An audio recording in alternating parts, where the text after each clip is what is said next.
Então, iniciando aqui uma questão organizacional geral aí, do disciplina de eletrônica para eletromecânica. Essa aula vai ficar gravada para exatamente o pessoal poder acompanhar de forma síncrona depois. Como a gente já começou comentando agora há pouco aí, a proposta é iniciar e acabar nesse regime que a gente tem à distância aí, considerando aí diversos fatores, né? Que a gente quer que todo mundo siga no curso, se forme, a gente vai tentar substituir tudo que for possível de atividade prática por simulação, por alguma coisa que a gente possa ter um material multimídia aí, assistir um vídeo, alguma coisa, e nos ajude a avançar. A gente sabe que, de repente, para a eletromecânica, outras disciplinas são muito mais importantes e aquelas que têm questão de segurança envolvida, vai ser mantidas práticas e vão ter que aguardar aí quando for possível, né? Então, a proposta aqui da eletrônica é a gente tentar terminar esse regime. A organização das aulas vai ser sempre pelo Moodle. Qualquer aviso que tiver, qualquer material que tiver, vai estar sempre organizado no Moodle, como está aqui nessa página inicial. Eu vou procurar sempre deixar aqui na página inicial as datas das aulas também, vai ficar bem claro de quando foi aquele conteúdo e quem bater o olho aqui vai saber do que é, já direto. Não é para ter confusão. Basicamente, cada aula vai ter pelo menos uma página aqui com conteúdo, talvez mais que uma. Logo depois da aula, aqui embaixo da página vai ficar aparecendo o vídeo da gravação já. Entrando na página, tem o conteúdo ali dentro ainda para ver ele escrito. As aulas a gente vai fazer sempre pelo Meet aqui. Se ninguém tiver nenhuma dificuldade, eu acredito que o Meet é uma plataforma bem estável, assim, nunca teve grande problema. E as aulas vão ficar disponíveis então para assistir pelo YouTube depois, assistir quem quiser pelo computador, celular, não tem problema. A avaliação a gente vai fazer baseada em tarefas e trabalhos, basicamente. Eu sei que é possível, de repente, a gente pensar em fazer uma delas como uma forma de uma prova, mas podem me relatar aí, de repente, como é que foram o semestre anterior, quem acompanhou uma disciplina ou outra, mas em geral o pessoal tem uma impressão ruim nessa questão de prova, porque é a distância, fica sempre aquela história, vai colar, não vai colar, o pessoal foi fazer na hora a prova e caiu a internet, ficou na mão, coisa assim, a gente também não quer prejudicar ninguém. Então, a previsão é, a cada 4 aulas, mais ou menos, vai ter uma atividade que vai ser assim, ó, essa vai ser a atividade avaliativa. Aí vai ter um exercício, vai ter alguma coisa para responder, e fora isso, todas as aulas vão ter pelo menos uma tarefa pequena, porque a carga horária da disciplina são 70 e poucas horas aí, a gente teria que ter 4 horas por dia de aula, né, para completar elas fielmente, mas a gente sabe que nessa questão da distância aí é muito mais cansativa, é mais difícil, dificuldade às vezes de acesso e ficar 4 horas parado na frente do computador assistindo uma aula não é tudo aquilo. Então a gente vai deixar sempre uma tarefinha pequena que seja para uma leitura de alguma coisa, revisar alguma parte do conteúdo, responder algumas perguntinhas aí que não necessariamente vão ser atividade avaliativa. A ideia dessas tarefas é, vão completar a carga horária e dar uma revisadinha no conteúdo, às vezes é um pouquinho mais de conteúdo num texto, alguma coisa assim, mas sempre pensada para não exagerar de tempo, assim, ó, não é para encher vocês de tarefa, a gente sabe que tem outras disciplinas aí, vocês também têm uma vida fora da aula, né, então vamos ser razoáveis nessa questão aí. Se as tarefas começarem a ficar muito longas, vocês acharem que tá difícil acompanhar, sejam francos comigo, a gente conversa aí e tenta alinhar as coisas. Só vamos tentar manter as tarefas assim mais ou menos no cronograma. Eu sempre vou sugerir uma data ali de encerramento da tarefa. Ela não vai ser encerrada assim, ó, naquela hora daquela data está encerrada, não pode entregar mais. Ah, tem sempre uma tolerância aí, mas se for tudo acumulando, deixando para o final do semestre, aí não dá certo, porque as tarefas, a ideia delas é vão surgindo dúvidas ao longo do semestre, então fazer a tarefa não deu certo, traz na próxima aula, a gente tira dúvida, responde na tarefa mesmo, dizendo, ó, isso aqui eu não consegui, ó, essa parte do conteúdo eu não consegui acompanhar, vamos tentar, mas responde na tarefa, diz pra mim, ó, antes da próxima aula eu vou sempre revisar todas as tarefas, posso responder por ali, posso botar uma avaliação por ali, mas no início da aula a gente conversa sobre isso aí. Quando tiver uma atividade avaliativa, aí sim eu vou pedir para vocês tentarem cumprir o cronograma para a gente ir encerrando as notas certinhos, né? Aconteceu aqui, turmas do semestre passado aí, que o pessoal tava meio deixando levar, como dá para assistir depois a aula, vamos deixar levar as tarefas também, foi jogando. Aí chegou ali 2 semanas antes do carnaval, acabando o semestre, todas as disciplinas, tinha prova, tinha trabalho para entregar. Ah, vamos assistir no final de semana as aulas que faltou, blá blá blá. Não deu para acompanhar mais. Então, tentando manter a regularidade durante o semestre, vai ser tranquilo, assim. Prometo para vocês uma coisa. Nos dias que tiver jogo do Grêmio e da Libertadores e não vai ter aula, tá? Tá cancelado. Então, eu sou gremista, mas Boa! nos dias. Boa aí, ó. Tá bom? É, eu sou gremista, mas eu. Ah, eu acho que o vergonha ia ser muito grande o Grêmio ficando na Libertadores. Vamos ver. A turma de quarta que me cobra mais, né? Tem outra turma de eletrônica na quarta da noite. Aí é complicado. O que mais eu ia comentar aqui? Tragam suas dúvidas e quem tiver aí, ó, curiosidade ou outros interesses do assunto, traz também. É legal a gente tentar encaixar aqui. Tem muita coisa que a gente consegue contextualizar, ou de repente a gente pega a dúvida que o cara tem e simula ela aqui na aula. Explora ela na aula, vê como é que se monta aquilo, vê qual é o princípio de funcionamento daquilo. Eu tô falando isso porque é legal isso aí, ajuda a trazer mais interesse, assim. Eu tinha um aluno lá de telecomunicações que me falava tanto do tal do rádio Galena lá. Ah, eu não conhecia aquele negócio. Bota legal, a gente vai dar uma olhadinha ali nos principais componentes, primeiros componentes eletrônicos inventados lá. Tá lá o tal do rádio Galena. Muito legal. Outra vez, uma aula de acionamentos, um aluno me traz uma lâmpada LED pra gente mexer no meio da aula. Felizmente tinha uma aula que a gente ia mexer com eletrônica. A gente conseguiu pegar a lâmpada LED dele e olhar depois na outra aula. Então tragam o que vocês puderem aí, a gente tenta deixar a aula mais legal. E às vezes falta assim, ó. Vamos pegar um exemplo do dia a dia aí, um problema que você tem no dia a dia, ou alguma coisa que vocês já ouviram falar, ou um vídeo aí que viu no YouTube que é um negócio meio absurdo. Tem como fazer ou não tem? Ah, tem muita mentira na internet, o pessoal vem com muita bobagem, assim. Um absurdo. Então tragam aí e a gente discute um pouco. Eu gosto, surgem assuntos legais, né? Surgem umas discussões legais, a gente usa o tempo com uma coisa bem mais aplicada. Acho que eu já citei os pontos aqui com relação às tarefas, né? Solucionar dúvidas e correção, pontualidade, acompanhar o andamento da turma é legal, é importante. E lembrar que nem todas elas são diretamente avaliação, mas quem fizer e acompanhar tanto as aulas quanto as atividades pode ganhar um complemento aí da nota por ter essa participação em aula, isso é legal também. Bom, esse era o que eu ia comentar sobre organização geral, assim, andamento, principalmente por ser essa questão de manter a distância, né? Vou deixar sempre esse link aqui no topo da página, para ser mais fácil de acessar sempre. Com relação ao calendário e planejamento, vocês viram aí que as aulas vão lá até julho, e aí são só a semana de exames em agosto, né? Espero que ninguém precise de exame, se tiver, nós vamos fazer exame aí também. Vocês vão ver que algumas aulas no meio estão marcadas como assíncrono, né? Algumas aulas. O que acontece aqui? Normalmente, no calendário regular já tinha isso previsto, que eram algumas semanas, alguns dias no semestre, assim, vai ter uma atividade complementar. Isso aqui vai ser contado por alguma atividade pequena, alguma leitura, algum tempo que vocês vão usar para fazer algum exercício, de repente. Então, isso aqui vai contabilizar como isso. E eu vou tentar, na medida do possível, sempre deixar disponível para aquela data que está previsto, realmente essa atividade assíncrona, para ela estar disponível para vocês fazerem aqui. Não quer dizer que vocês vão gastar, olha, 4 horas efetivamente do meu sábado para ter que fazer essa atividade. Talvez eu vou dividir isso aqui, ó. Na próxima aula vai ficar um pequeno exercício, vai ser contabilizado aqui junto. Mas tentem aí ver quando tem tempo de aula assíncrona, que às vezes vai ficar alguma coisa gravada, às vezes vai ficar simplesmente um material para ler ou algum exercício para fazer, relacionado ao conteúdo que vocês já viram, e vai ser contabilizado aí. Tá bom? Senão a gente teria que estender várias semanas aí a mais o semestre e o semestre do ano que vem ia acabar lá em final de janeiro. Eu acredito que nessa turma de vocês tem aqui uma, duas, três dessas atividades assíncronas previstas. O que mais aqui? Lá na semana final, nas últimas semanas lá, tentar deixar um tempinho pra gente fazer um projetinho. Ter cada um aqui, ó. A gente pega alguma coisa prática que cada um tem interesse, a gente traz a proposta durante a primeira aula lá, que a gente vê os assuntos finais de tiristores e especificação de componentes, a gente já discute um pouco e tenta desenvolver e simular essas partes dos projetos finais aqui. Nessa última aula que vai ser a última parte da avaliação. Não é para trazer nada mirabolante, a gente pode pegar coisas simples aqui, mas que a gente tenha um pouco de contato e veja algum... Tem um espaço aqui para um interesse pessoal de alguma coisa que vocês queiram trazer junto, tá bom?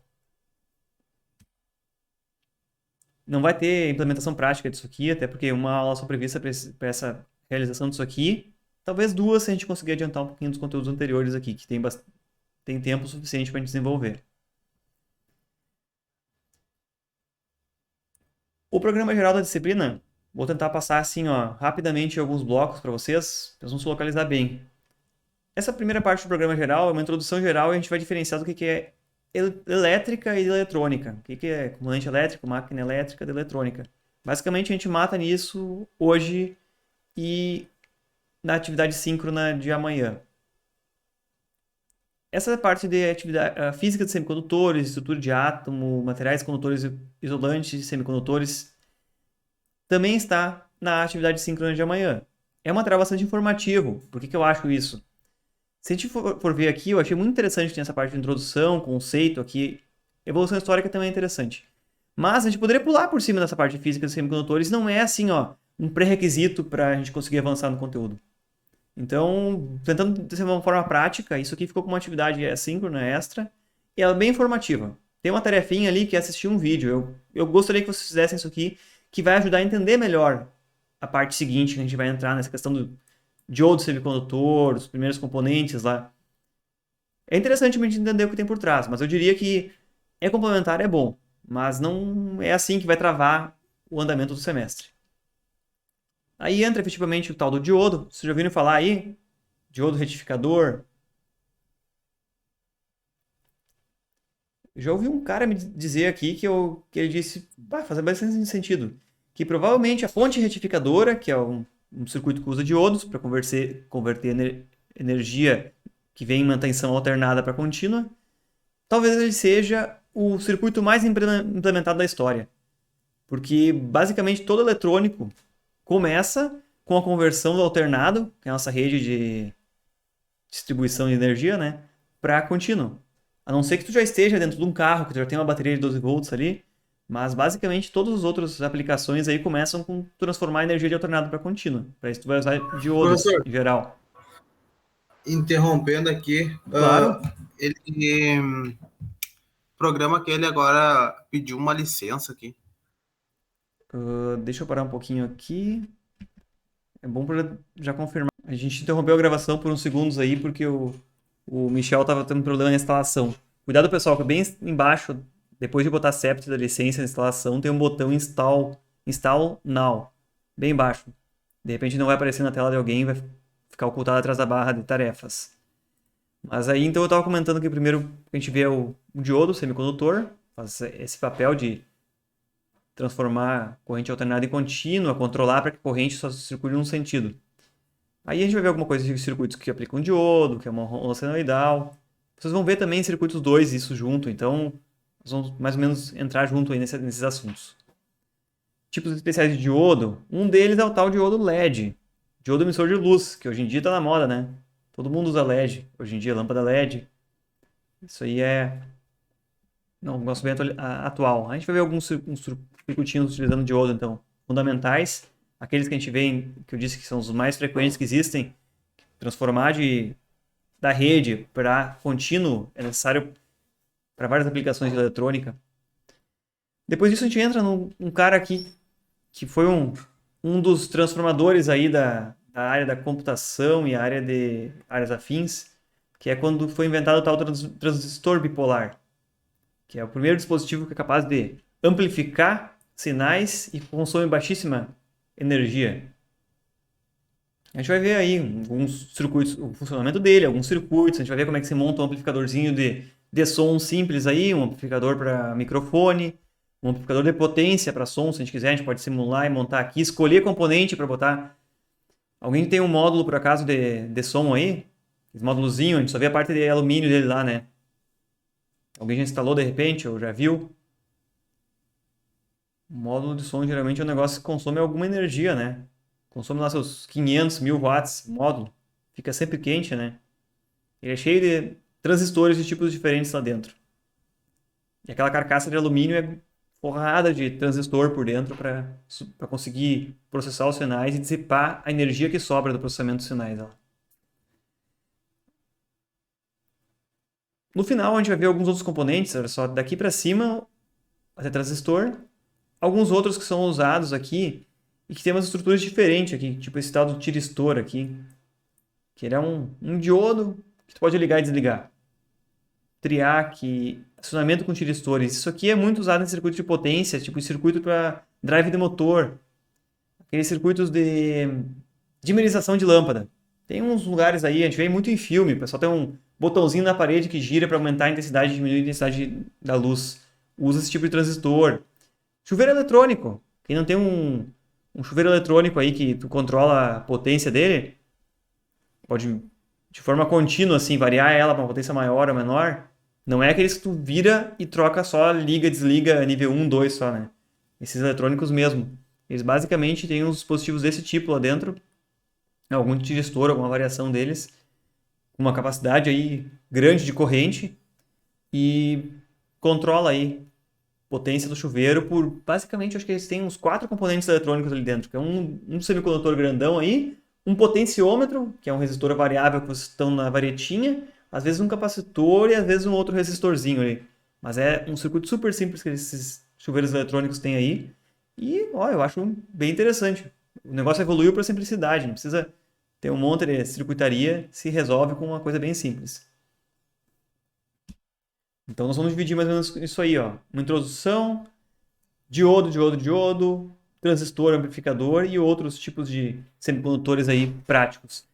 A gente não vai abordar algumas coisas aí. A gente não vai especificamente falar sobre equipamentos de informática aí, portas lógicas, circuitos digitais, mas eles todos se englobam dentro dessa parte de transistores. A gente pode entender muito aqui por dentro.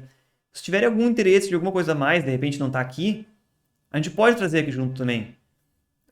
Em automação, vocês vão ver bastante coisa, vocês vão ouvir falar de inversor de frequência.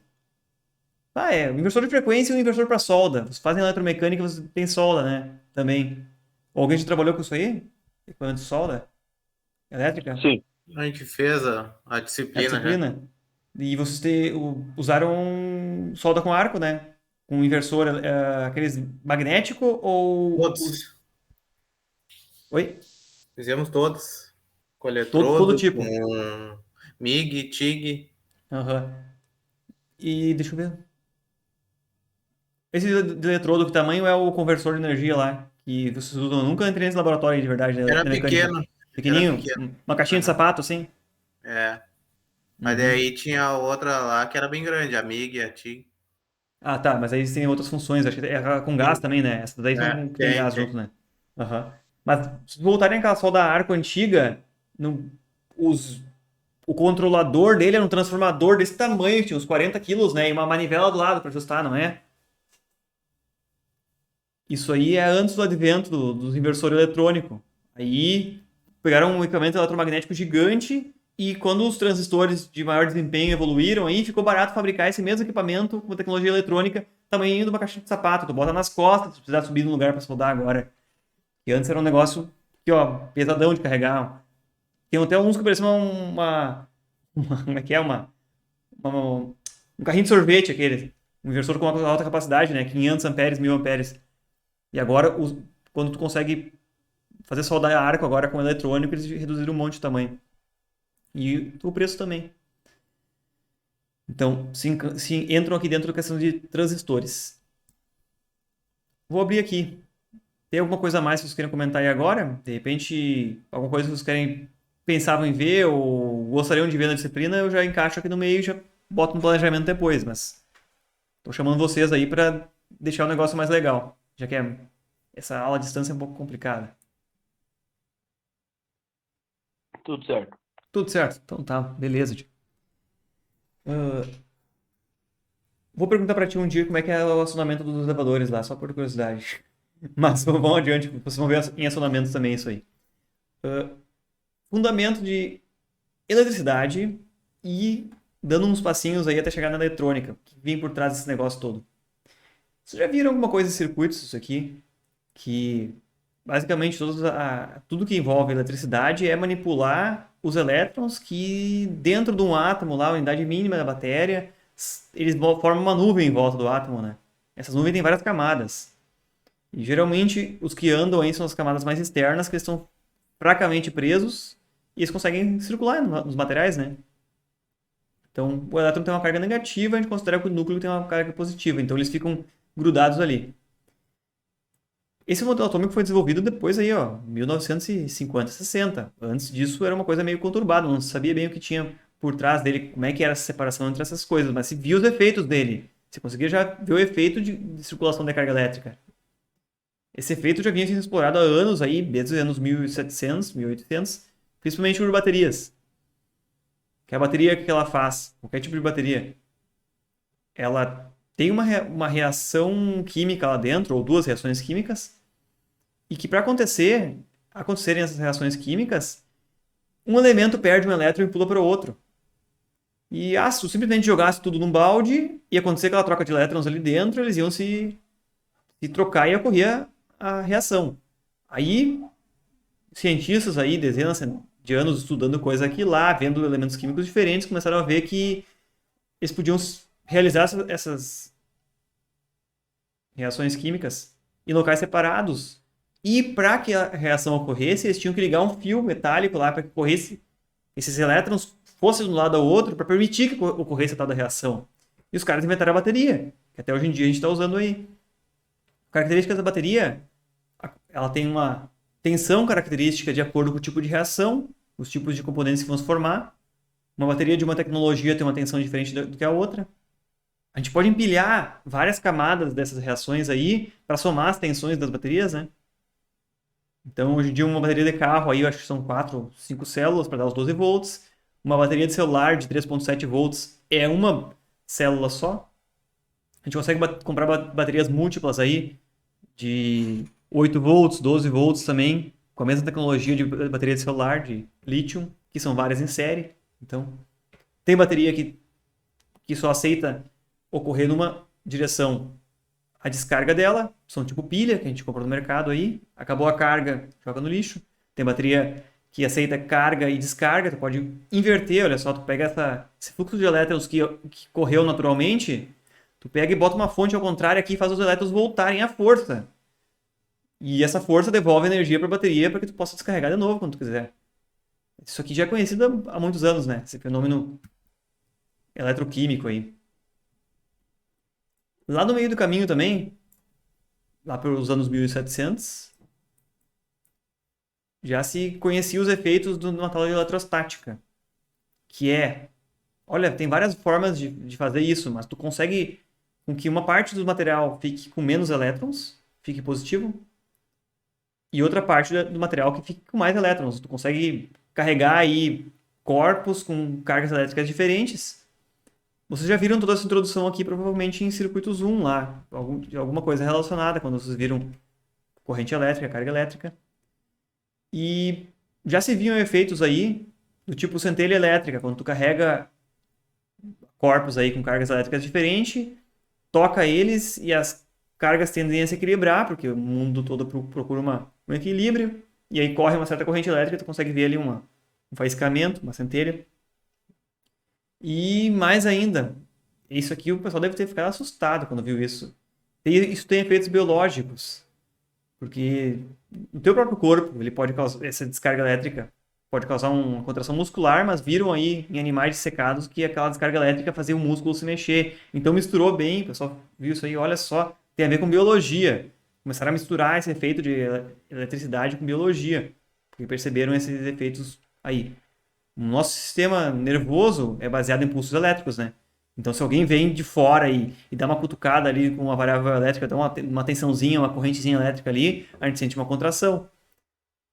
O choque que realmente a gente sente vai danificar o nosso corpo é porque uma corrente foi muito grande e gerou aquecimento no tecido. Já é outro efeito, mas se a gente der pulsos pequenos, a gente pode gerar contrações. A gente pode enganar o nosso sistema nervoso, inclusive. Até esse ponto aí, se conheciam baterias, eletrostática, beleza. Mas isso não era muito relacionado com magnetismo. Magnetismo era uma coisa diferente.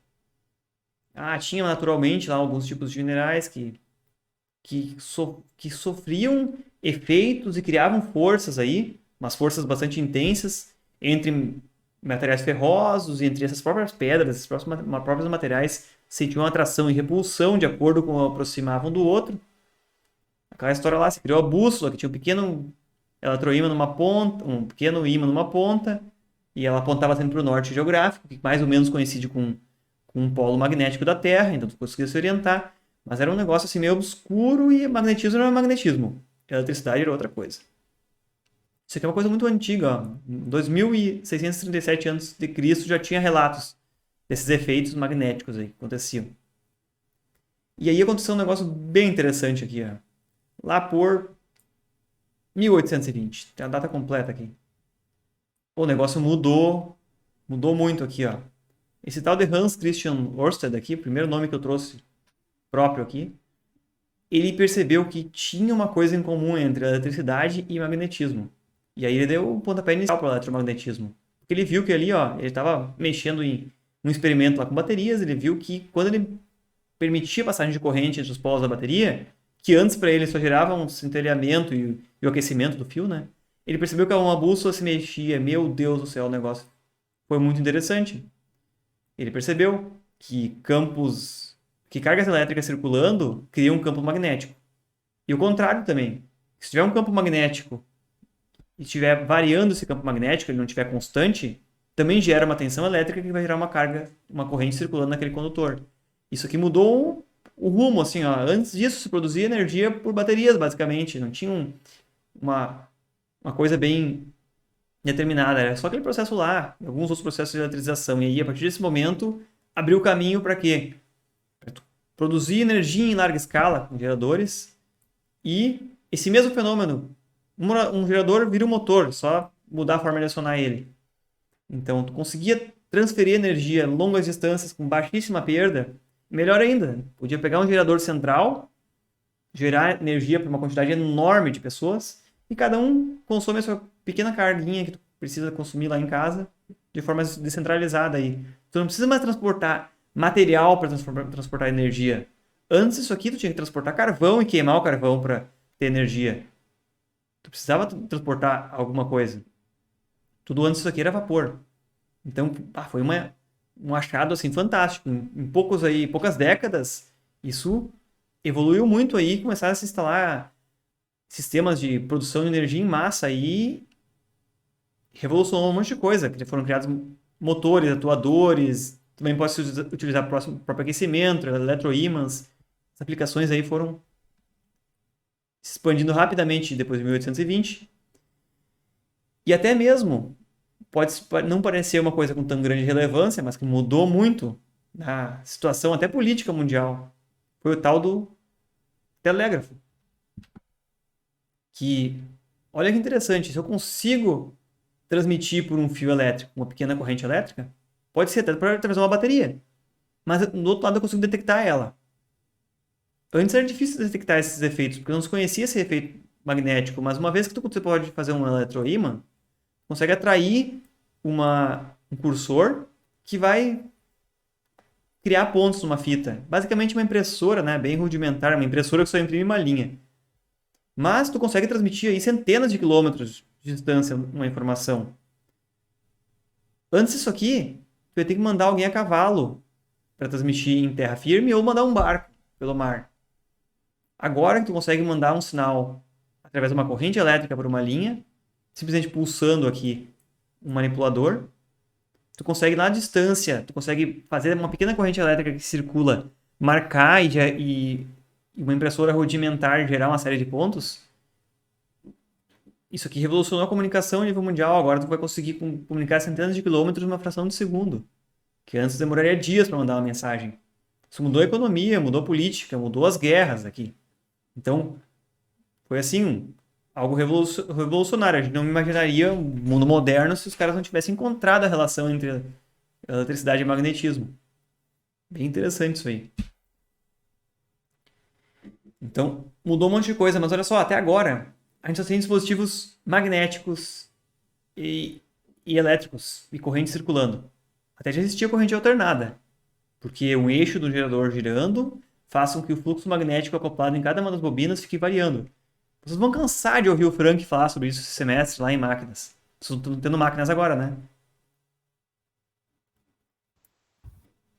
Sim. Todo mundo fazendo máquinas junto, né? Então eu não vou me preocupar com isso aqui. Vocês vão cansar de ver o Frank conversar. E é bem interessante essa questão de máquinas aí. Tem bastante coisa para explorar. O cara que entende bem isso aí de máquinas de acionamento, se vira muita coisa. Mas então, um campo alternado aí, porque o eixo está girando, varia o fluxo magnético acoplado com cada uma das bobinas.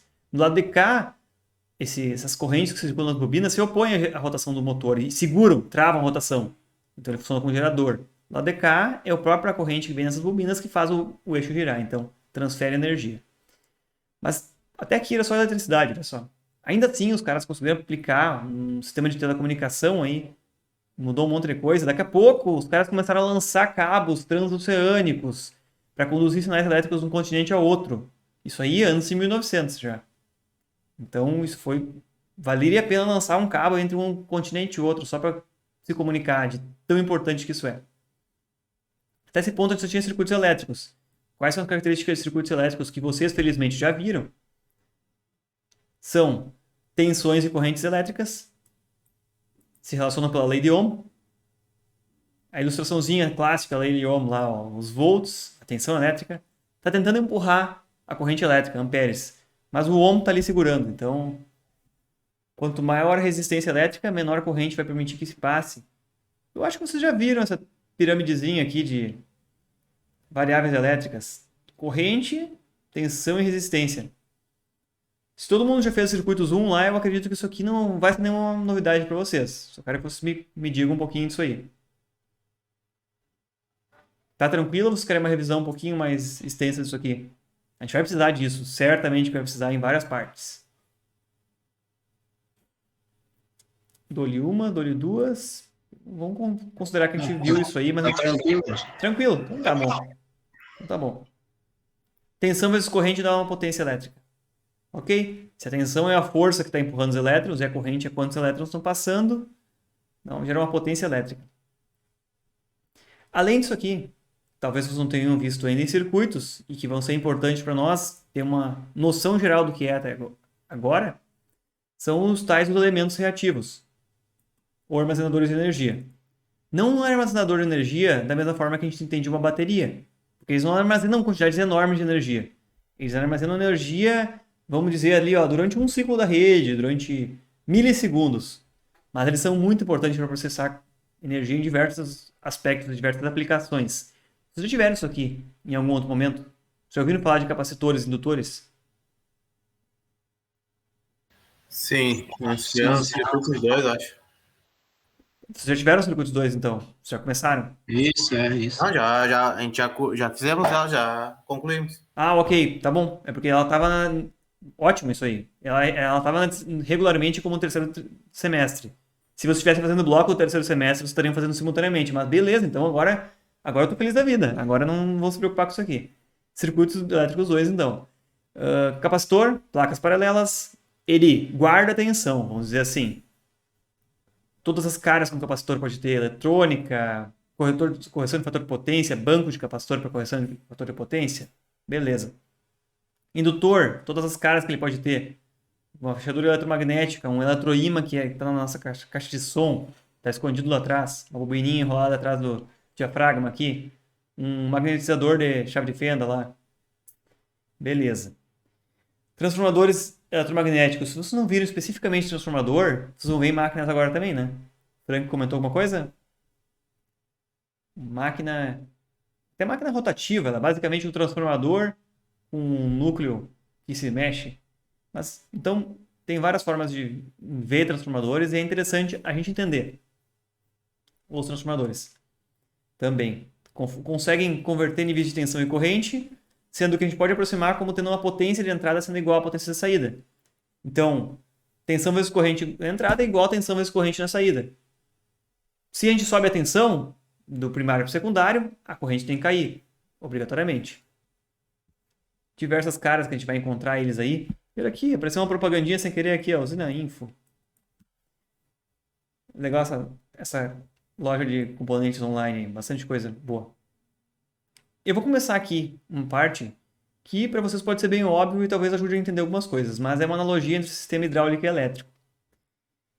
Mais adiante, quando a gente começar a ver eletrônicos que têm os comportamentos mais chatinhos, essas analogias vão nos ajudar bastante. Vocês já viram esse tipo de analogia aqui? A tensão elétrica tem a ver com a pressão do sistema de água. Se a gente for fazer uma analogia a um sistema hidráulico aí, com água. Quanto maior a coluna de água, maior a pressão, seria uma variável análoga à tensão elétrica, né? Maior tensão, a gente pode imaginar uma maior pressão de força empurrando a água. No nosso caso, força empurrando elétrons, né? A corrente elétrica é a própria vazão de água que está passando ali. Maior corrente elétrica, mais litros por minuto estaria passando no sistema hidráulico, aí, num sistema análogo a um sistema elétrico. Resistência elétrica é análoga à resistência, à dificuldade da água escoar num certo trecho, né? Mexe no diâmetro do cano, diminui a resistência. Aumenta a abertura, diminui a resistência, passa mais vazão de água. É uma analogia. Eu acredito que para vocês é trivial, se vocês tiverem circuitos elétricos, vocês devem entender bem isso aí. Diminui o diâmetro do cano, mais dificuldade em passar água, diminui o tamanho da abertura, menor vazão de água. Isso aí seria análogo à resistência elétrica, maior também. Agora uma analogia aqui que vai ajudar a entender bem como a gente vai usar o capacitor daqui a pouco. O capacitor como um reservatório de água. Quando a gente permite que entre água nele, que é fluxo de corrente elétrica, né? Vai subir a tensão nele. Quanto mais água entrar, mais sobe a tensão nele. Análogo ao nosso caso aqui, um capacitor é um elemento elétrico que eu permito entrar corrente nele e vai subindo a tensão nele. Enquanto estiver entrando corrente, está subindo a tensão. Se eu tiver aí a capacidade de jogar um horror de água e transbordar água para cima dele, ele vai encher muito rápido. E quando eu começar a descarregar ele, fazer um buraquinho aqui, deixar correr a água fora, o nosso análogo elétrico permitir descarregar o capacitor, ele vai descarregando mais devagar. Quanto maior for o reservatório, mais devagar ele vai descarregar. A analogia no nosso caso é a capacitância dele, né? Quanto maior a capacitância dele, então ele é um reservatório muito grande. E a última analogia aqui é o indutor. Então, o indutor, ele armazena energia de forma magnética no domínio elétrico. Nessa nossa comparação aqui, o indutor, ele tem a ver com a inércia da água que está se deslocando. Se a água está se deslocando rápido, ela tem mais energia cinética, que é a energia do movimento. Tenta fechar aquela válvula e ver o que vai acontecer. Tu vai ter que frear toda aquela água de soco. Então, ela tem uma energia que tu vai ter que dissipar em algum lugar. Se tu fechar a válvula devagar, aos poucos vai desacelerando a água. Mas se fechar de soco, ela vai dar um golpe de pressão forte aí. Isso aqui pode ser prejudicial para o sistema hidráulico, mas é o mesmo efeito que a gente vê no sistema elétrico. Olha só, um golpe de pressão no sistema hidráulico, no tentar fechar uma válvula, é a mesma coisa do tentar desconectar um indutor. Ter um indutor é tentar tirar a corrente dele de uma hora para outra. Fazer parar a corrente circulante nele, vai dar ali um arco, vai dar uma sobretensão enorme nos terminais dele. É isso aí que queima muita coisa. Tentar qualquer sistema indutivo em que tu interrompe a corrente. Tu tem um transformador que está alimentando um monte de cargas aí na rua, um transformador de distribuição. Tenta abrir os terminais dele, porque o transformador é o nosso sistema de potência inteiro, tem um comportamento como indutor. Abre os terminais dele, tenta abrir uma chave lá em cima. Vai dar um arco enorme aí. Esse arco é análogo a tu tentar fechar esse cano aqui que está circulando água em alta velocidade aqui.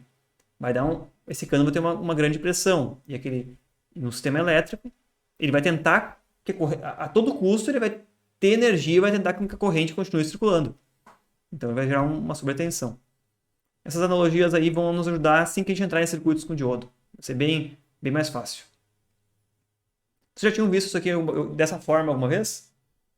Essa explicação do capacitor, quando eu ouvi a primeira vez, foi muito esclarecedor para mim. Eu nunca tinha visto dessa forma. Me ajudou. Já o professor comparava com um balde d'água quando ele falava pra gente. Sim, o capacitor é um balde. Perfeito. Isso é uma analogia boa. Perfeito. Seguimos lá. Até agora, os componentes básicos que a gente tem, vai começar a aparecer diagrama. O cara começou a primeira aula, já vai ter diagrama para apresentar. Mas isso aqui são os mais simples que a gente vai ver no semestre. Isso aqui vocês vão ver que tá barbadinho até aqui. Vocês já sabem tudo. Vamos desenhar com cores diferentes. Os resistores são dispositivos bem comportados. Vocês vão ver que tudo em eletrônica é mal comportado, menos os resistores e capacitores. Esses são os mais comportadinhos. Eles são passivos, eles só reagem aos estímulos, eles não conseguem controlar nada. Eles são lineares, praticamente todos. Olha, significa, se eu dobro o estímulo, dobra a resposta dele. Olha só, num resistor mesmo, se eu vou dobrar a tensão em cima dele, eu dobro a corrente, né, consumida, de acordo com a resistência dele. Então isso chama linearidade. Isso é linearidade, se a gente olhar nesse gráfico de baixo aqui, em que a gente vê um resistor, comportamento do resistor, primeiro gráficozinho, de acordo com a lei de Ohm, que é, se eu inverter aquela V igual a R vezes I, vai virar isso aqui, né? Corrente é igual a tensão por resistência. Um resistor pequeno, para qualquer tensãozinha que surja, vai crescer um monte a corrente. olha, se for polaridade positiva que a tensão surgiu, cresce a corrente positiva. Se for polaridade negativa que a tensão surgiu, cresce a corrente negativa. Forma uma linha. Perfeito, elemento linear. É essa a explicação do elemento linear. É beleza, barbadinha, é uma equação super simples para ver ele. Você já aprendeu a analisar, você já são mestre nisso. Então, eu estou tranquilo em relação a isso aí. O comportamento é o mesmo independente da polaridade. Para frente e para trás é a mesma coisa. Resistor não tem polaridade, não tem sentido. Liguei no circuito, ele vai correr corrente para um lado ou para o outro, de acordo com a tensão aplicada. E o comportamento se mantém constante no tempo. Eu não pergunto se o meu resistor está ligado ou desligado. O meu resistor é meu resistor. Ele se comporta como um resistor, se não estiver queimado. Então, o comportamento não se altera substancialmente durante a operação. Se a gente for olhando a lei de Ohm, então, relacionando com esses gráficos aqui, olha só. Um resistor pequeno cresce aqui uma baita inclinação nessa reta. Porque para qualquer tensão pequena que tiver, vai ter uma corrente super alta. Um resistor grande, uma grande resistência, eu posso ir subindo a tensão e a corrente cresce menos proporcionalmente. Então ele tem uma reta em azul aqui, menos inclinada.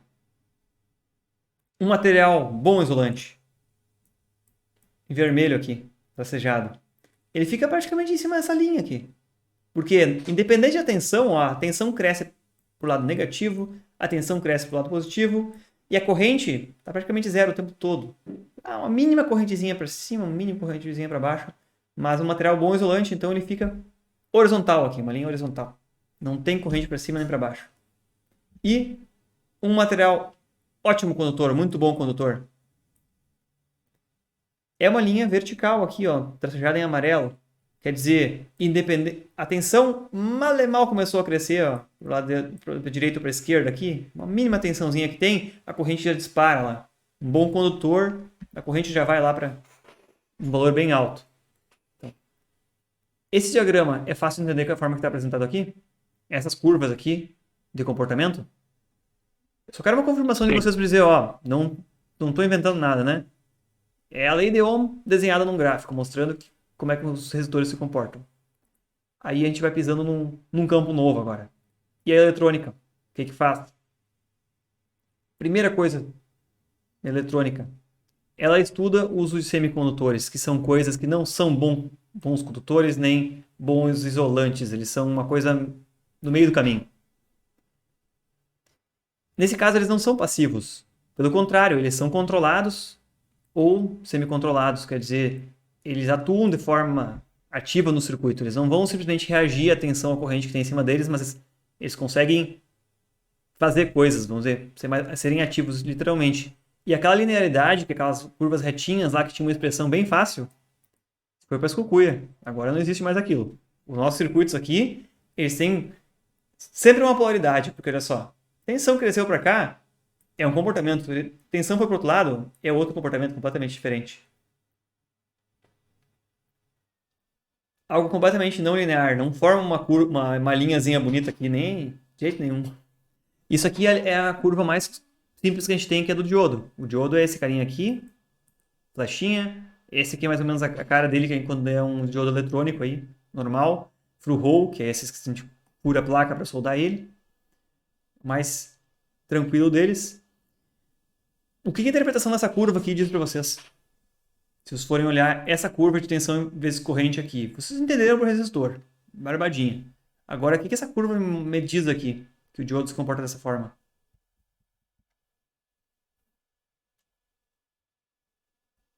Talvez... Que a tensão baixa ou alta, ou a corrente vai ser sempre elevada? olha só, a tensão negativa para o lado de cá, para a esquerda. Praticamente não sai do zero, Aí né? a corrente é zero. Ele é tipo um isolante, né? Pro lado negativo. Isso. E- Ele só tem a corrente quando a tensão é positiva. Perfeito? Só a corrente de proteção positiva. A gente pode aproximar dizendo assim, ó, que basicamente pro lado ele é um isolante, pro outro lado ele é um quase um condutor perfeito. A gente vai ver que tem uma curvinha. Eu deixei essa curvinha por querer aqui, não foi sem querer essa curva aqui. Tem uma curvinha quando ele liga pra frente aqui. Mas ele é um isolante para um lado e um condutor pro outro. Isso é bom, é uma chave, né? Tu consegue garantir que a corrente só vai para lá. Isso aqui já muda muita coisa.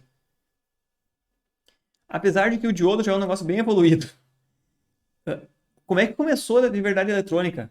O negócio mais absurdo que eu descobri não faz muitos anos agora. Eu tinha estudado, já tinha me formado. Eu sou formado em engenharia elétrica, né? E eu nunca tinha ouvido falar desse negócio aqui, porque o pessoal não aborda assim, ó, do zero. Faz muito sentido.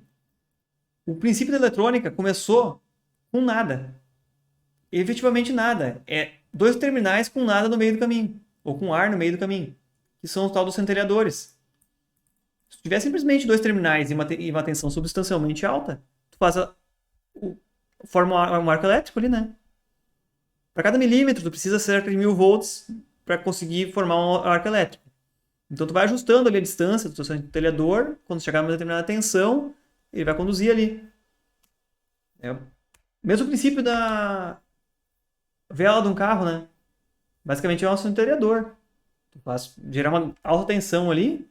Na verdade, tu tem um indutor dentro e tu tenta interromper a corrente do indutor. Aí tu gera uma altíssima tensão.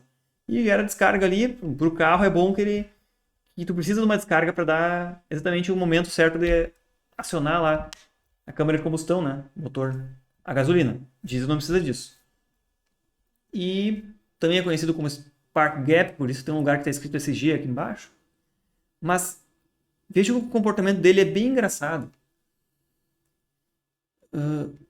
Quando ele está desligado, independente de tensão para um lado e para o outro, ele não tem corrente. Ele é um isolante, né? Está desligado. Tu não chegou na tensão suficiente para conduzir ainda. Então ele está no estado desligado. Agora, não importa a polaridade, atingiu a tensão que vai romper o arco elétrico ali dentro, ele muda o comportamento, porque o arco elétrico é um aquecimento do gás. E quando aquece o gás e ioniza o gás, ele diminui absurdamente a resistência do ar. E aí ele conduz levemente, conduz corrente. Não é um ótimo condutor, mas conduz corrente. Por isso, quando tem uma descarga atmosférica, um raio aí, não tem nada. De repente, a diferença de potencial é tão grande que começa a conduzir, aí a corrente é absurda, é um baita de estrondo quando realmente rompe aquilo ali e se extingue rapidinho, porque não tem mais energia para alimentar aquele raio ali. Mas o primeiro dispositivo para ser usado, vamos dizer, como eletrônica, era isso aqui. E os caras usavam isso aqui em telégrafo sem fio. Começou tudo com os experimentos aí dos caras que eram físicos mesmo, fazendo experimentos, mas acabou sendo aplicado bem no telégrafo sem fio. E qual era a utilidade disso aqui? Cara, um telégrafo é um negócio eletromecânico. Vocês pensaram como é que lá, isso aqui foi 1800 e quebrados, vamos ver que tem uma data aqui embaixo, 1800 e alguma coisa, 1850, 60, 70, por aí. Foi 1820 ali? Deixa eu ver aqui em cima se eu tinha uma data para isso aí, mas é antes de 1900, isso eu garanto. 1900 já tinham rádios comerciais sendo lançadas aí. Então foi bem antes. Mas olha só, os caras só conheciam dispositivos elétricos e magnéticos. E eles precisavam gerar ondas de alta frequência, porque a antena tem um tamanho proporcional ao comprimento de onda, que é o oposto da frequência. Então, para ter uma antena de um tamanho razoável, de algumas dezenas de metros, tem que ter centenas de kilohertz aí. E com dispositivos elétricos, mecânicos ainda, tu não consegue gerar centenas de kilohertz. Com que frequência tu consegue comutar um relé? 5 vezes por segundo, um relé de alta velocidade? Um dispositivo eletromecânico. Não tem como tu fazer isso. O que os caras conheciam? Eles sabiam, se tu tiver um capacitor e um indutor em paralelo, um capacitor e um indutor, eles têm uma frequência característica de ressonância. E felizmente, vocês fizeram circuitos 2 e vocês manjam disso aqui. Tem uma frequência lá em que a impedância é máxima ou mínima, de acordo com se é série paralela o arranjo, né? Frequência e ressonância. Se tu simplesmente botar uma quantidade de energia ali, ele vai oscilar naquela frequência e ressonância até aquela energia se dissipar. Pode se dissipar no próprio enrolamento dele, pode ter um resistor em paralelo para se dissipar. Mas aquelas alturas do campeonato, como é que a gente ia estimular esse negócio aqui para ele funcionar em centenas de kilohertz aí? Olha, se eu pegar e ligar e desligar uma chave, um interruptor mecânico ligado no circuito LC, olha, ele até consegue oscilar um pouquinho, mas ele vai oscilar durante milissegundos e acabou. O que os caras faziam aqui? Eles usavam esse efeito do centelhador para temporariamente ligar esses caras em paralelo, do capacitor e o indutor. Isso ele só iria ligar quando tivesse uma tensão suficiente acumulada nesse capacitor aqui. Então, olha só, o operador vai clicando no interruptor, cada vez ele carrega um pouco de energia no núcleo magnético. Isso aqui é um interruptor eletromecânico que tem uma lógica que faz ele ficar ligando e desligando ali algumas dezenas de vezes por segundo, mas é eletromecânico também. E vai fazer com que a cada poucos milissegundos seja injetada uma quantidade de energia nesse capacitor e vai carregando ele. Chegou uma determinada tensão, esse espaço aberto aqui entre duas esferas metálicas, ele conduz e bota esse capacitor em paralelo com esse indutor e faz eles ficarem ressonando durante aí alguns centenas de microsegundos, algo assim, e ressonam e a antena ressona junto e irradia aquele sinal do telégrafo.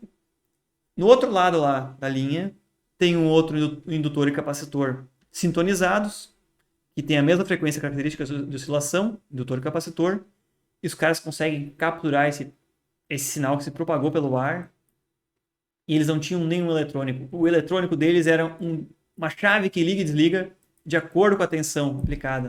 E tem esse comportamento aqui. Olha só, o comportamento dela varia.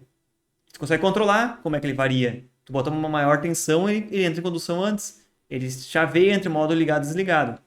Desligado é um isolante. Ligou, ele fica um razoável condutor.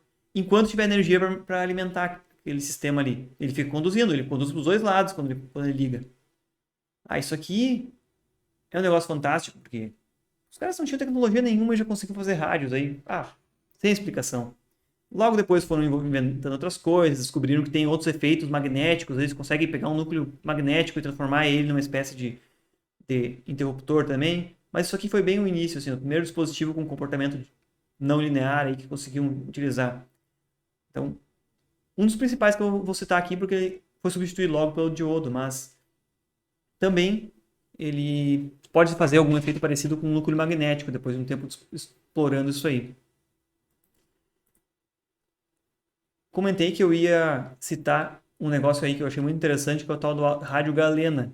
Começa exatamente com essa estrutura aí do telégrafo sem fio, que usava esse espaço de ar que fazia uma centelha passar ali no meio, conduzia durante um tempo, ressonava e mudou as comunicações. Agora, tu não precisa mais nem lançar o cabo, agora tu manda o sinal sem fio. Isso aqui economicamente, um abraço, né? Substitui o telégrafo sem fio em várias aplicações aí. Olha aqui, tu consegue andar por aí, carregar uma bateria no teu bolso. Nessa época no teu bolso, nas tuas costas, numa mochila, de repente, porque não era tão compacto assim, mas tu consegue levar um telégrafo e ficar andando por aí, se comunicar com outras pessoas. O negócio é fantástico. Outros tipos de telégrafo foram substituindo algumas peças e outras. Até aqui, chegou no modelo do telégrafo aqui, que tem o mesmo... Esse aqui é o modelo do receptor, em que, a partir de um determinado tipo de cristal encontrado aí na natureza, naturalmente, um tal de cristal de galena, se pegava um fio metálico aí e tocando nesse cristal, percebia que ele tinha um determinado comportamento que já era um diodo, que ele conduzia num sentido e não conduzia no outro. E aí os receptores ficaram muito fáceis de se construir, porque a antena acopla sinais eletromagnéticos, um circuito ressonante faz com que naquela frequência e ressonância surja um sinal com maior amplitude, e esse pequeno dispositivo ali, que era rudimentar, dá para fazer em casa isso aqui tranquilamente. Pegar um cristal desse e tocar um contato metálico ali. Ele tem tendência a conduzir mais para um lado do que do outro. E aí tu bota um fone de ouvido ali, se tiver potência eletromagnética suficiente chegando na antena, se tiver uma antena bastante grande, tu consegue ouvir isso. Naturalmente, tu não precisa nem amplificador aqui. Isso aqui é possível construir hoje em dia ainda. Tem outros procedimentos para construir isso aqui. Hoje em dia que a gente tem várias ligas metálicas disponíveis, aí a gente pode pegar acho que, se não me engano, é um metal que se usa numa lâmina de barbear e dar um pontinho de solda ali, ou só tocar mesmo, um outro tipo de metal, um fio de cobre nela, exposto ali, ou então aquecer ela e forma esse tipo de junção aqui, que tem essa característica de um diodo rudimentar, e tu consegue fazer ainda um receptor de rádio. Então, esse é o princípio da eletrônica, bem o comecinho. A comunicação. Eu estava em 1900, os caras gerando pulsos de altíssima tensão, sem usar eletrônico, e eles conseguiam enviar mensagens a centenas de quilômetros. Nós estamos hoje em dia aí reclamando da nossa Wi-Fi que não funciona, quando a gente deita para assistir alguma coisa. Então a gente está, às vezes, reclamando de barriga cheia, e a gente não conseguia imaginar o nosso dia a dia se nós não tivéssemos encontrado e a tecnologia não tivesse evoluído para construir dispositivos eletrônicos de uma forma muito eficiente. Tem previsão de durar mais uns 15 minutos, meia hora a aula. Vocês querem fazer um intervalinho ou vamos dar uma parada por aí? Por mim, eu vou te seguir. Tocamos? Vamos? Beleza. Tá tranquilo, pode ir. Tocamos que hoje é sexta-feira. Ah, tocamos que toda vez que a gente se encontrar vai ser sexta-feira. Testou, Então vamos gurizada. tocar direto. Vamos tocar. Vamos tocar. Diz o professor. Mas então, olha só. Outras aplicações de eletrônica. As primeiras que surgiram aqui, ó. Dezenas e centenas de aplicações aí, mas algumas que a gente pode ver o negócio de cara. Essa conversão entre tensão alternada e contínua ficou muito mais simples e muito mais barata de fazer com o eletrônico, porque afinal, tendo aquela chavezinha, aquele diodo que conduz uma direção só, a gente já consegue evitar que a tensão no nosso sistema inverta de polaridade, porque ele conduz numa direção só. Já meio caminho andado para retificar o negócio. Como é que eu faria a conversão de frequência de sinal se eu não tivesse eletrônicos para construir inversores aí? Esse aqui não é exatamente um inversor de solda. Não conheço, não sei se é bom ou se não é bom, e se é capacidade, mas comparando com o inversor eletromagnético, que é o carrinho, parece o carrinho de sorvete lá, né? Regula a corrente dele girando uma manivela aí, tu mexe numa característica do mundo magnético dele. Isso aí é uma baita evolução. Poupa material e, inclusive, desempenho. Ouvi falar que é melhor soldar com esses inversores eletrônicos, se tiver uma capacidade de corrente alta também. É verdade isso ou tem propaganda por trás? Interesse comercial em falar isso? Não sei se A gente não teve muita propriedade para estar afirmando isso aí pro senhor, né? A gente só testou a máquina lá mesmo, mas a gente não sabe se a nossa solda era boa, realmente, né? Ah, tá certo. Ok. O professor só deu uma nota para nós. Não são 100% especialistas, mas vocês usaram o cara que era da solda não tá aqui na aula. Ah, tá. Tem um cara da solda, qual é o nome dele? Era o Jefferson, ele era técnico em soldagem. Bem, tá, eu vou perguntar se ele aparecer um dia aí, eu converso com ele. Se ele ouvir isso aí, peço para que ele comente na tarefa lá. Se eu tô mentindo ou não tô mentindo. Podem estar me enganando, né? Olha só, já vi review aí de aparelho de solda no YouTube. É legal, os caras compram os aparelhinhos de solda da China aí, baratíssimo. E aí no review os caras dizem assim, aqui diz que é 250 amperes. Eu quero ver tirar 250 amperes disso aqui. Botam um perímetro lá e fazem medir. E tem aparelhinho aí baratíssimo que sai a corrente nominal que eles têm lá. Então, inversor eletrônico aí é um babado de sacada. Processar energia com altíssimo rendimento. Não precisa daqueles núcleos magnéticos gigantes. Como é que tu fazia a conversão de frequência antes de ter conversor eletrônico? Conversores rotativos. Alguém já viu aí martelo sem cabo e motor sem eixo? É basicamente um conversor de frequência rotativo. São dois motores engatados um de cara para o outro e tu nem vê o eixo deles.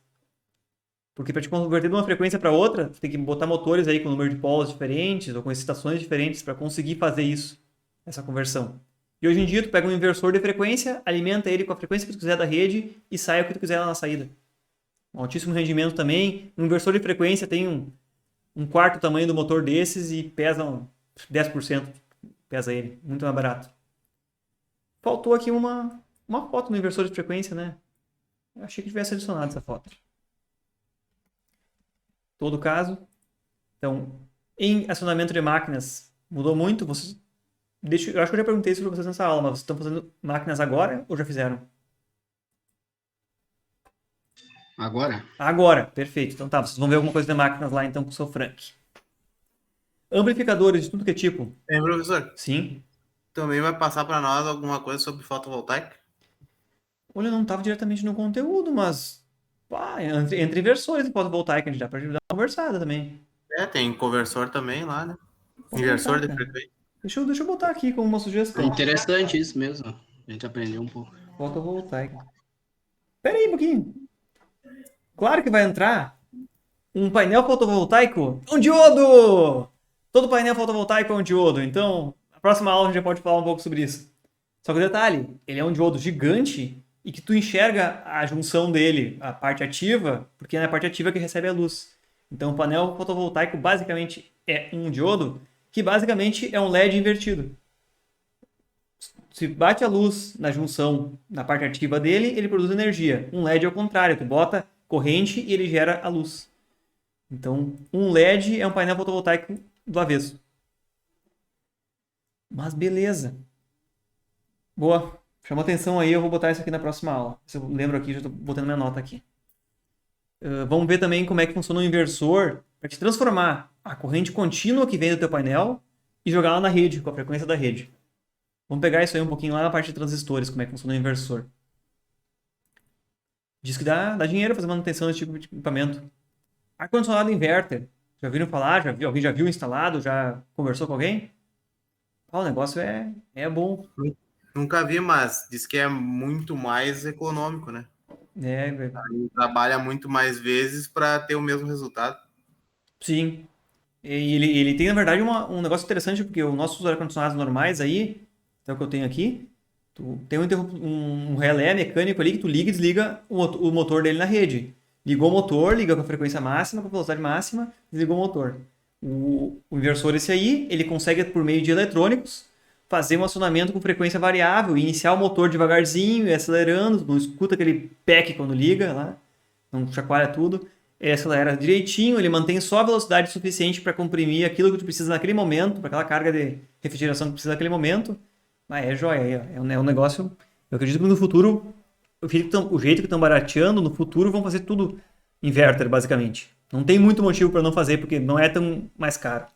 Fora que conforto é outra coisa, né? O barulho é muito menor. O que mais entra aqui? Interruptor liga e desliga. Uma carga simples aí. Existem hoje em dia relé de estado sólido. Um relé mecânico vocês já viram, né? Liga ali, um contato vai mecanicamente, permitir ou não passar corrente. Existe relé de estado sólido que se comporta igualzinho. Só que tu comuta ele sem barulho, com eficiência tão alta quanto, e tu consegue comutar uma vida útil aí infinita. Um relé, uma contatora eletromecânica, ele tem uma vida útil limitada. São aí umas centenas de mil ciclos, mas uma coisa que liga e desliga centenas de vezes por dia, tá com os dias contados, né? Vai dar manutenção um dia desses, vai falhar um contato e não vai ligar.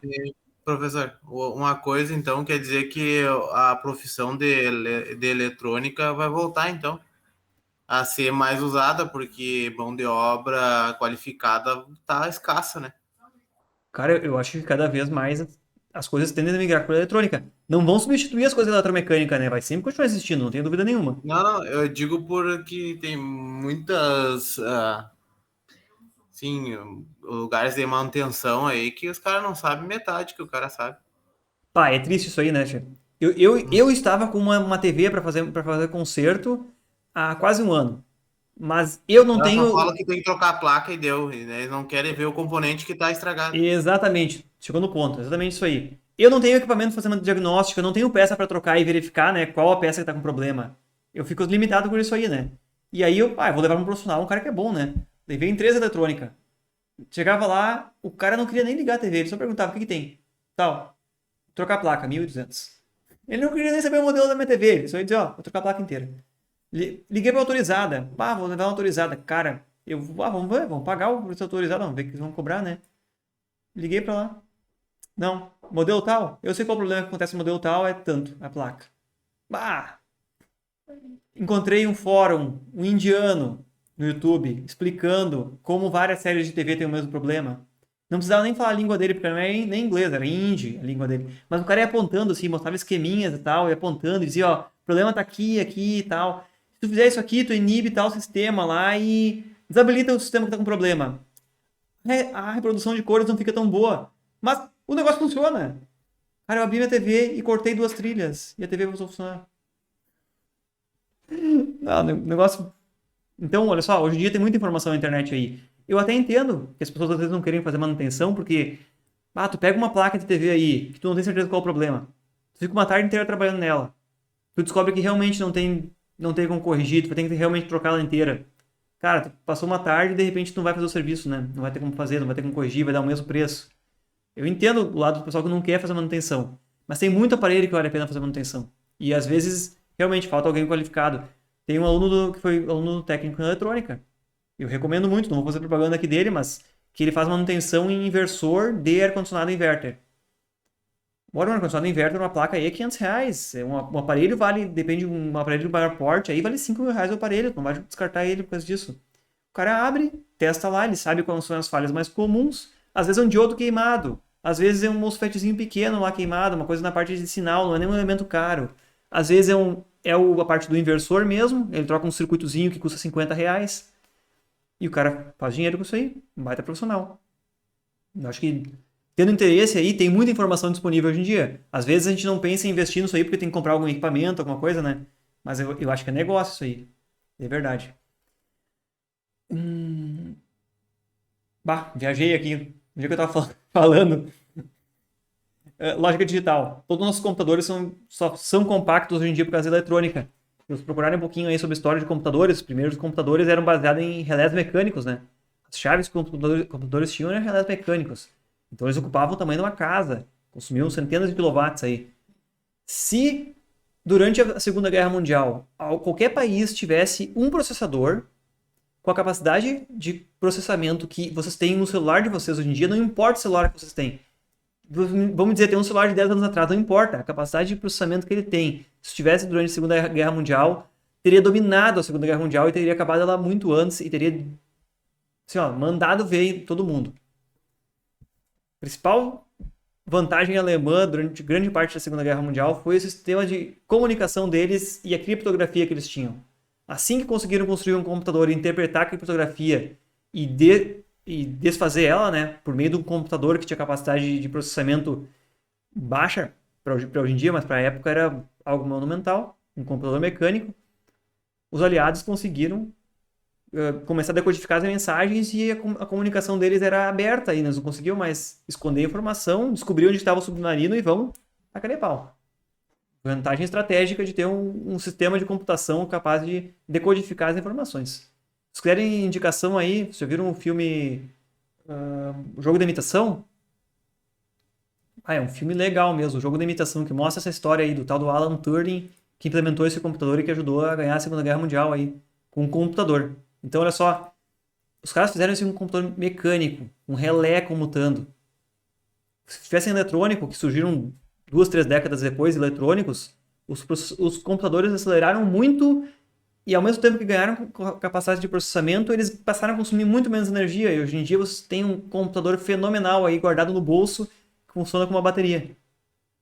Não estou falando do iPhone. Se for um iPhone, aí ele consome muito mais com uma bateria. Mas os processadores normais de celular aí são uma maravilha da engenharia eletrônica.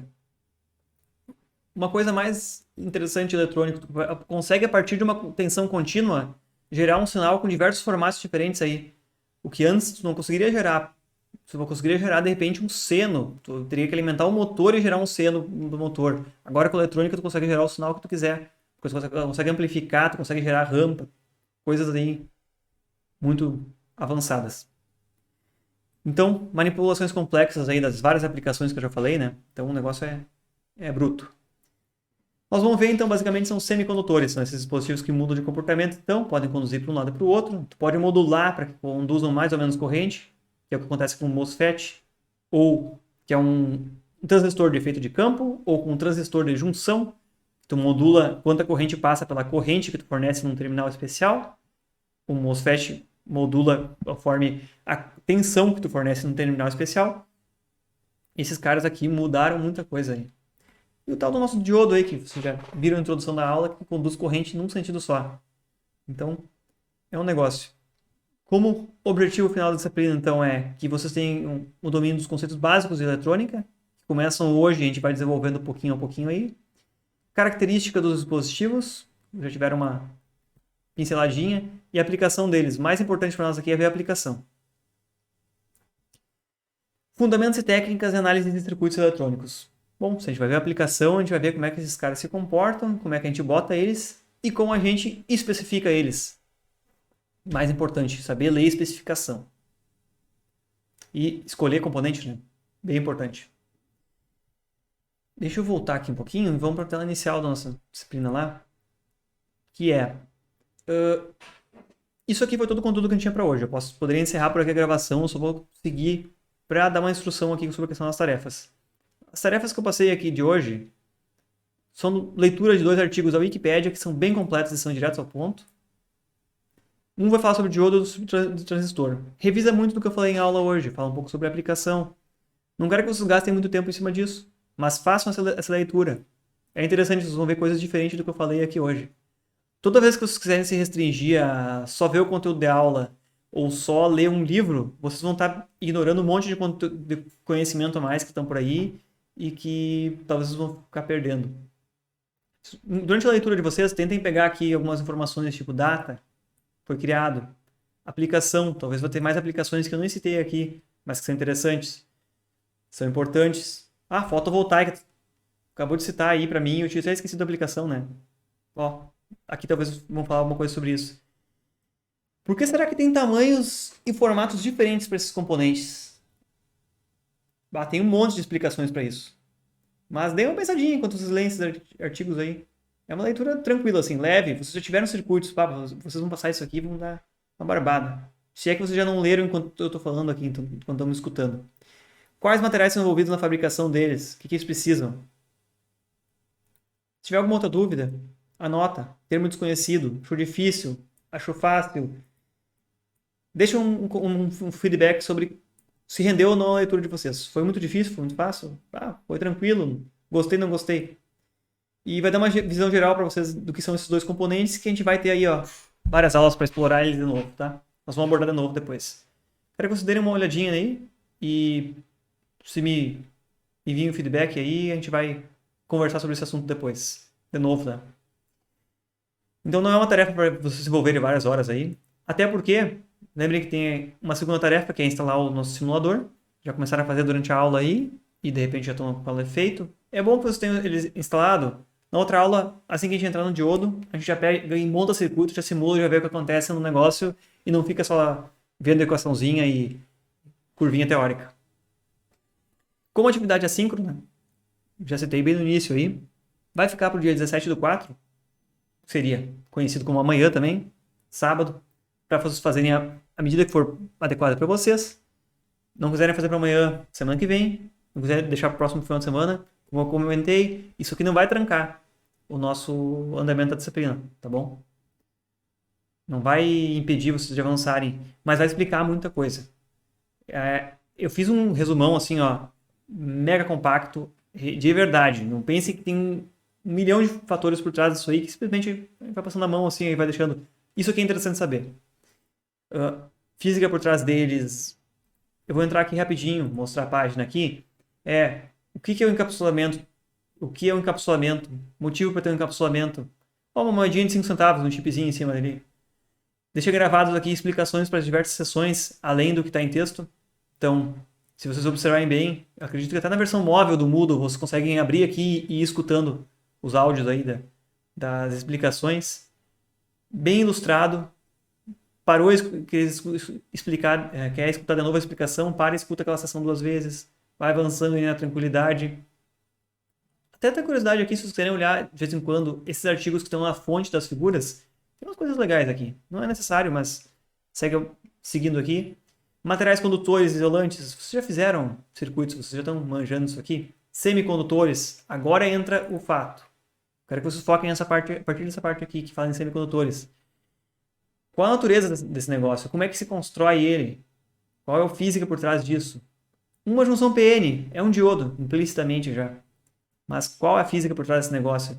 Por que, se tu aquecer demais ele para de se comportar bem? Por que se tu aquecer mais do que está na folha de dados dele lá, no datasheet dele, ele vai ficar ruim, daqui a pouco ele vai ficar com uma queda de tensão maior, daqui a pouco ele vai explodir ou daqui a pouco ele vai ficar em circuito aberto. Tem um monte de fenômenos que dependem dessa questão da construção dele em materiais tipo P e tipo N. Aqui embaixo vem alguma coisa que está na ementa de vocês que é interessante. Como é que é fabricado isso afinal? Acreditem, se quiser. Basicamente, os microchips do mundo são construídos sobre uma base feita de areia, que é silício. Então, a matéria-prima é muito abundante. O custo de produção dele não está ligado praticamente em matéria-prima. Está ligado em tecnologia, conhecimento técnico, maquinário e ambiente muito bem controlado para conseguir fabricar esses semicondutores de diversos tipos aí. E aí tem várias considerações aqui, eu tenho um passo a passo de como é que eles são construídos. Basicamente, construção de um chip tem muito do que é estampar uma camiseta. É muito parecido, só que é feito em tamanho microscópico, em dimensões menores. E usa uma estampagem que usa luz para sensibilizar certas regiões e construindo estruturas por meio de várias camadas. Então é assim que é construído um dispositivo semicondutor. Peço que vocês olhem aí com calma, o tempo que vocês tiverem, para parte ativa, parte não ativa, construção de um transistor ponto a ponto. Aqui tem a gravação da explicação de pontinho a pontinho dele. Eu sei que não é o foco principal da disciplina, por isso que eu disse que ficou com uma aula solta aqui, mas a gente vai começar comentando isso na próxima aula, porque a gente precisa entender o que é a tal da junção P e N. E aqui mostra diversos momentos como é que ela é construída por diversos processos diferentes e como fica um circuito integrado do tipo um microprocessador, tipo um circuito com várias coisas dentro, como ele vai ficar depois de construído. Uma foto do microscópio eletrônico mostrando as várias peças que vão sendo montadas desde lá de baixo. As junções PN estão montadas lá embaixo, direto sobre a superfície do silício. E aqui em cima são linhas, fios, conectando uma parte na outra. Eles vão sendo construídos aí. Isso aqui é nível microscópico, deve ser uma escala aqui de micrômetros, menos que micrômetros. Isso aí é 1 metro dividido por 10, 100 milhões para dar os tamanhos dessas partes construídas aqui. Então, fica aqui com o conhecimento geral de vocês, como é que é a construção de semicondutores. E a única tarefa que vai ficar relacionada com isso aqui, eu peço que vocês assistam um vídeo que tem aqui que fala sobre uma fábrica de semicondutores e explica muito de como é construído. E essa fábrica fica em Porto Alegre.